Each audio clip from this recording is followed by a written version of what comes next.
அன்பு மார்க்கம் இஸ்லாம் என்ற ஒரு அழைப்பிதழில் போட்டிருக்கீங்க. அதை வரவேற்கிறோம், வணங்குகிறோம். ஆனால் இந்து மதம் இருக்கிறது, கிறிஸ்துவ மதம் இருக்கிறது, அதுவும் ஒரு அன்பு மதம் தானே. இஸ்லாம் மட்டும் அன்பு மதம் இல்லை. அந்த இந்து மதத்தில் இருக்கக்கூடிய கிறிஸ்துவ மதமும் இந்து மதமும் எல்லாமே ஒரு அன்பு மதமாக தான் நாங்கள் நினைக்கிறோம். ஏன் நீங்க மட்டும் இது அன்பு மதம் ஒரு அறிவிப்பு வருது? ஐயா, உங்க பேரு? பார்த்திபன். பார்த்திபன், நல்ல கேள்வி. ஐயா, பார்த்திபன் என்ன கேட்குறாங்கன்னா, அன்பு மார்க்கம் இஸ்லாம்னு போட்டு வச்சிருக்கீங்க.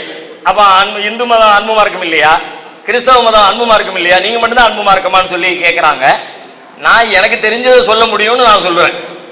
எனக்கு தெரிஞ்சது, நான் படிச்சது இஸ்லாத்தை, அதுல அன்பு இருக்கிறது, அன்பு செலுத்துங்கன்னு சொல்லப்பட்டிருக்குது. அதை அன்பு மார்க்கம் என்று நான் அறிந்ததை உங்களுக்கு முன்வைக்கிறேன். அன்பு மார்க்கம் இந்து மதம்னு நீங்க கூப்பிடுங்க, நாங்க வர்றோம். அன்பு மார்க்கம் கிறிஸ்தவ மார்க்கம்னு சொல்லி நீங்க கூப்பிடுங்க, நாங்க வர்றோம். எங்களுடைய சந்தேகம் என்ன, எங்களுடைய கேள்விகள் என்னங்கிறத நாங்க அங்க வந்து முன்வைக்கிறோம். நான் இந்து மதம் அன்பு மார்க்கம்னு பேசுறதுக்கு எனக்கு இந்து மதத்தை பத்தி அறிவு இருக்கணும்ல. நான் படிச்சது இஸ்லாத்தை, குர்ஆனை, நபிகள் நாயகத்தை படிச்சிருக்கேன். அதை பத்தி கேட்டா ஏதாவது சொல்ல தெரியும். நான் எல்லா மதம் அப்படின்னு போட்டு விட்ட பிறகு நீங்க இந்து மதத்துல இருந்து விநாயகரை பத்தி, கிருஷ்ண பத்தி ஏதாவது ஒரு கேள்வி கேட்டு நான் எழுதியாவது ஒண்ணு கிடக்க ஒண்ணு உளறி கடைசியில் அது பெரிய சிக்கல்ல மாட்டி எதுக்கு வம்பு?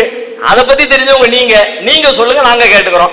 நாங்க எதை படிச்சிருக்கிறோமோ அதுல சில செய்திகளை உங்களுக்கு நாங்க சொல்றோம். அந்த அடிப்படையில் அன்பு மார்க்கம் இஸ்லாம் என்று நாங்கள் போட்டு நிகழ்ச்சிகள் நடத்துவதை போல உங்களிடத்துல தாழ்மையாக கோரிக்கை வைக்கிறோம். நீங்கள் உங்களுடைய மார்க்கத்தின் அன்பு நெறிகளை எடுத்துச் சொல்வதற்கு இது போன்ற அரங்குகளை ஏற்பாடு செய்யுங்க. அப்பதான் நமக்கு இடையே ஒரு நெருக்கம் உண்டாகும். நாங்க வர்றோம், வந்து பங்கேற்று எங்களுடைய சந்தேகங்களை, கேள்விகளை கேட்டு தெளிவுபடுத்திக் கொள்வதற்கான முயற்சிகளை மேற்கொள்கிறோம். எங்களுடைய அறிவின் காரணமாக தெரிஞ்சதை நாங்கள் வெளிப்படுத்தி இருக்கிறோம். அதுதான் அதற்குரிய பதில்.